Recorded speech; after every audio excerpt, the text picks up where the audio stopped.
Assalamualaikum warahmatullahi wabarakatuh. Halo teman-teman semuanya, apa kabar nih? Jumpa lagi bersama saya di channel Botam Sar City ya.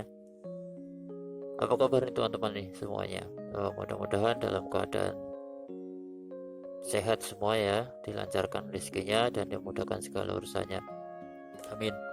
Oke teman-teman, hari ini saya mau berbagi tip untuk membersihkan kompor ya teman-teman ya, seperti ini ya kelihatan nih.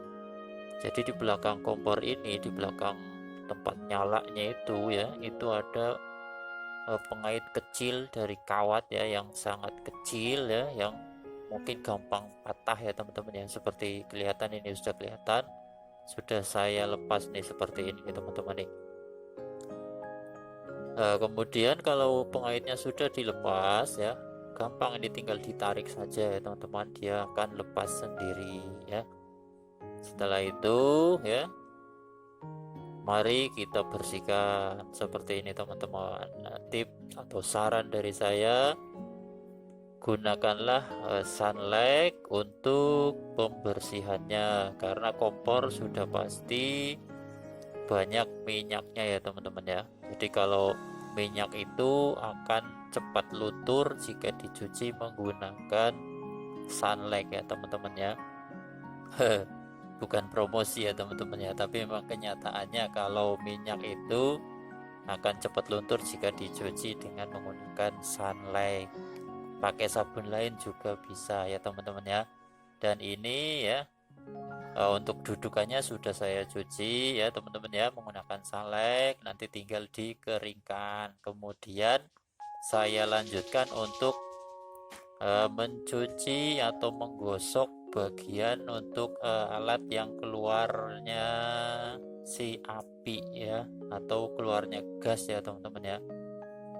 Seperti ini, yang pertama saya gosok aja langsung menggunakan salek ya, seperti tadi ya, tapi menggunakan spons dulu untuk mengurangi kerak-kerak atau minyak yang ada. Nah, kemudian sisanya bagian-bagian kerak yang membandel ya, yang tidak kena menggunakan spons, saya gosok ya menggunakan kawat yang buat mencuci penggorengan, bagian belakang penggorengan ya teman-teman ya. Maklum lah, jadi kalau kerak itu mainannya ya mesti digosok keras menggunakan kawat seperti ini. Kalau enggak ya pastinya enggak keangkat ya, keangkat tapi enggak terlalu keangkat ya teman-teman ya. Jadi usahakan gosoklah menggunakan kawat seperti saya ini. Jangan ragu-ragu ya teman-teman ya, karena si alat ini ya itu lumayan tebel ya teman-teman ya. Jadi nggak gampang nggak gampang bocor lah kalau digosok ya, nggak gampang terkelupas ya kalau digosok seperti ini. Dan ini aman kok kalau digosok menggunakan kawat seperti ini ya teman-teman ya.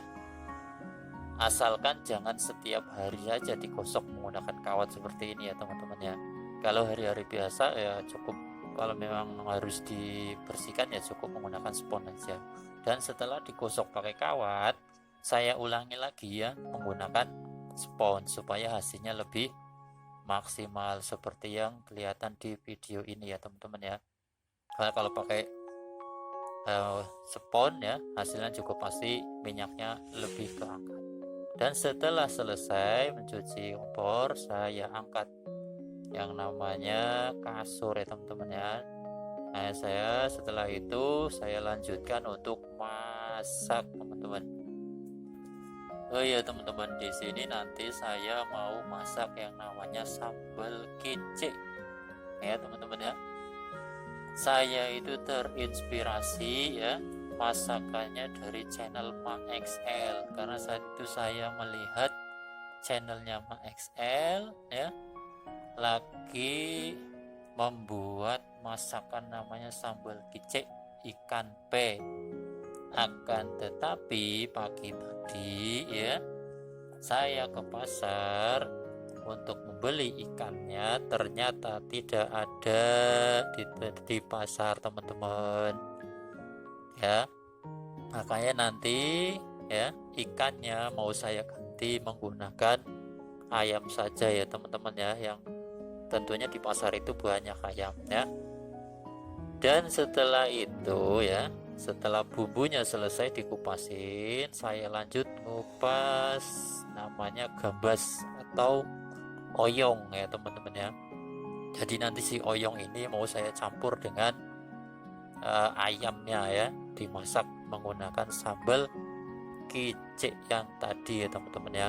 Karena saat itu saya ngeliat rasanya sepertinya enak sekali, dan saya ingin mencoba resepnya, saya ingin mencoba masakannya. Di sini saya lagi membuat ulekan bumbunya ya teman-teman ya. Bumbunya apa saja sih ya, gampang, ada bawang merah, bawang putih ya, dan juga cabai tentunya ya karena sambal.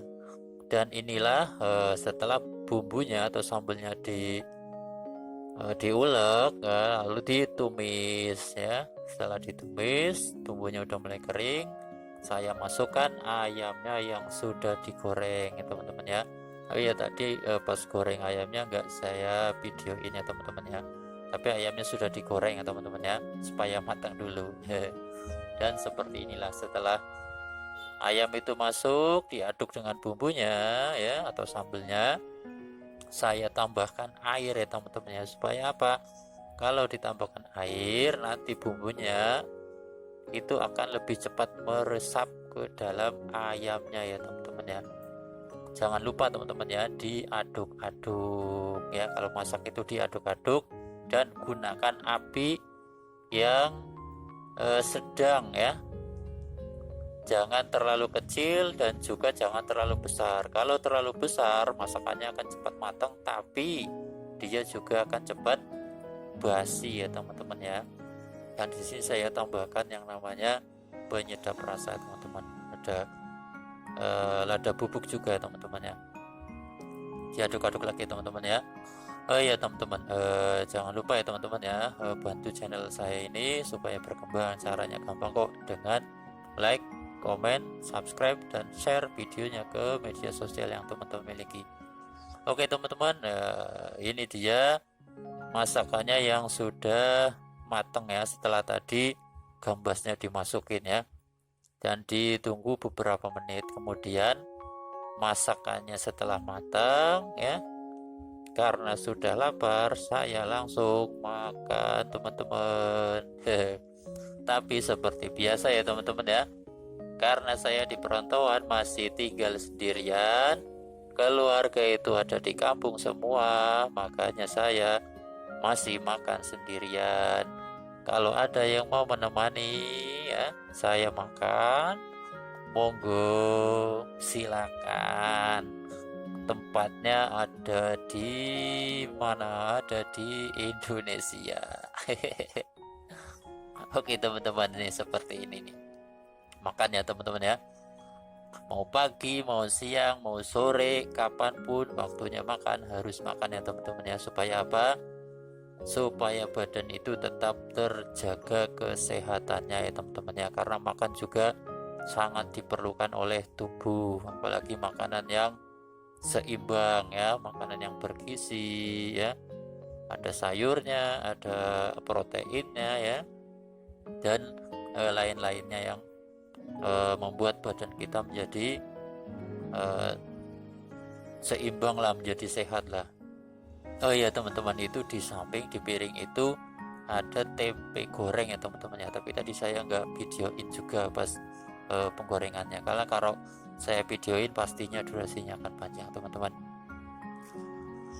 Oke teman-teman, sambil makan nih ya teman-teman ya, saya ingin berbagi sedikit tip ya. Jadi untuk musim hujan yang seperti ini ya, saya ingatkan lagi supaya kasur dicek bawahnya ya, yang ada di lantai ya teman-teman ya, supaya keadaannya tidak lembab, karena kalau lembab banyak serangga pastinya yang tinggal di bawahnya ya. Terus jaga kondisi badan, jangan lupa ya makan yang teratur, kemudian bila perlu minumlah vitamin ya teman-teman ya. Oke teman-teman, mungkin saya rasa itu saja ya teman-teman ya, yang bisa saya sharing, bisa saya berbagi cerita walaupun ngalor ngidul nggak jelas ya teman-teman ya.